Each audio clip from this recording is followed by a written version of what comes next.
সশস্ত্র বাহিনীর দিবস উপলক্ষে এবার যে বাণী দিয়েছেন বিএনপির ভারপ্রাপ্ত চেয়ারম্যান জনাব তারেক রহমান। দীর্ঘদিন পরে তিনি মন খুলে বাংলাদেশের আইন শৃঙ্খলা বাহিনী সশস্ত্র বাহিনীকে নিয়ে তিনি বাণী দিয়েছেন সশস্ত্র বাহিনী দিবস উপলক্ষে। তো জনাব তারেক রহমান মহোদয় কি বাণী দিয়েছেন সেটি আমি আপনাদের সামনে উপস্থাপন করছি। বুধবার 20 নভেম্বর গণমাধ্যমে পাঠানো এক বাণীতে এই কথা বলেন। 21 নভেম্বর সশস্ত্র বাহিনী দিবস উপলক্ষে বাণীতে তারেক রহমান বলেন, সশস্ত্র বাহিনী দিবস উপলক্ষে আমি বাংলাদেশ সেনা, নৌ ও বিমান বাহিনীর সকল সদস্যকে জানাই আন্তরিক শুভেচ্ছা এবং অভিনন্দন। সশস্ত্র বাহিনীর সকল সদস্য ও তাদের পরিবারের অব্যাহত সুখ, শান্তি ও সমৃদ্ধ কামনা করি। এদিকে সশস্ত্র বাহিনীর উত্তরোত্তর উন্নতি ও অগ্রগতি কামনা করি এবং স্বাধীনতার যুদ্ধে সশস্ত্র বাহিনীর শহীদদের রুহের মাগফিরাত কামনা করি। তিনি আরো বলেন, সশস্ত্র বাহিনীর সাহস, শৌর্য ও শৃঙ্খলা দিয়ে তৈরি জাতি একটি গর্বিত প্রতিষ্ঠান।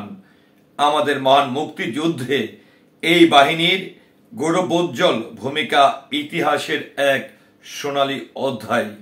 আমাদের স্বাধীনতা, সার্বভৌমত্ব ও ভৌগোলিক অখণ্ডত্ব রক্ষায় সশস্ত্র বাহিনী দেশপ্রেমিক সদস্যগণ অতন্ত্র প্রহরী ভূমিকা পালন করে চলছে।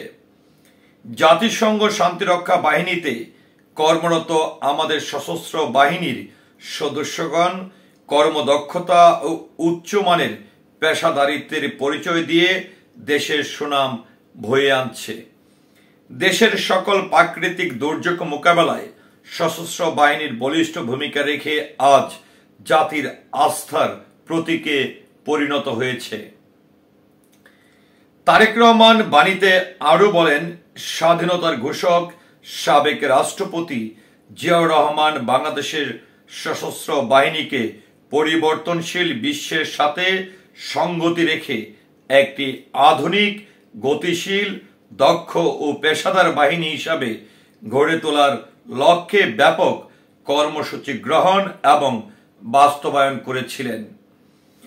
আজকের দিনে আমি তার স্মৃতির প্রতি গভীর শ্রদ্ধা জানাচ্ছি। আমি বিনম্র শ্রদ্ধায় স্মরণ করছি মুক্তিযুদ্ধে নিজের জীবনদানকারী বীরশ্রেষ্ঠ সিপাহী মোস্তফা কামাল, বীরশ্রেষ্ঠ ক্যাপ্টেন মহিউদ্দিন জাহাঙ্গীর, বীরশ্রেষ্ঠ সিপাহী হামিদুর রহমান, বীরশ্রেষ্ঠ রুহুল আমিন, বীরশ্রেষ্ঠ ফ্লাইট লেফটেন্যান্ট মতিউর রহমান, বীরশ্রেষ্ঠ ল্যান্স নায়ক নূর মোহাম্মদ শেখ ও বীরশ্রেষ্ঠ ল্যান্স নায়ক মুন্সি আব্দুর রৌফকে। সাবেক রাষ্ট্রপতি শহীদ জিয়ার সময় থেকেই বাংলাদেশ সশস্ত্র বাহিনী সুশৃঙ্খল, ক্ষিপ্র ও সদা তৎপর এক আধুনিক বাহিনীতে পরিণত হয়, যা বিশ্বের যে কোনো আধুনিক রাষ্ট্রের সেনাবাহিনীর সমকক্ষ। পরে বিএনপি সরকার থাকতে সশস্ত্র বাহিনীকে শহীদ জিয়ার গৃহীত কর্মসূচি ধারাবাহিক বাস্তবায়নের অগ্রগতি সমাধি করে এই বাহিনীকে আরো আধুনিকরণ ও একে শক্তিশালী করে গড়ে তুলতে সর্বাত্মক চেষ্টা চালানো হয়েছে। ভবিষ্যতেও আমাদের এ প্রয়াস অব্যাহত থাকবে। আমি সশস্ত্র বাহিনী দিবসে সকল কর্মসূচির সাফল্য কামনা করছি।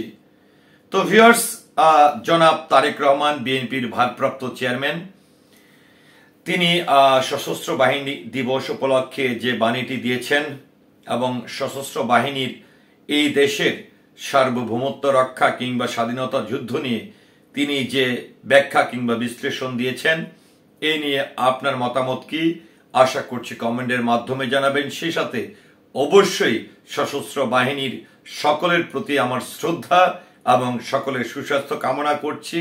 আর যারা দেশের জন্য প্রাণ দিয়েছেন সকল শহীদদের প্রতি গভীর শ্রদ্ধা জ্ঞাপন করছি। আসসালামু আলাইকুম।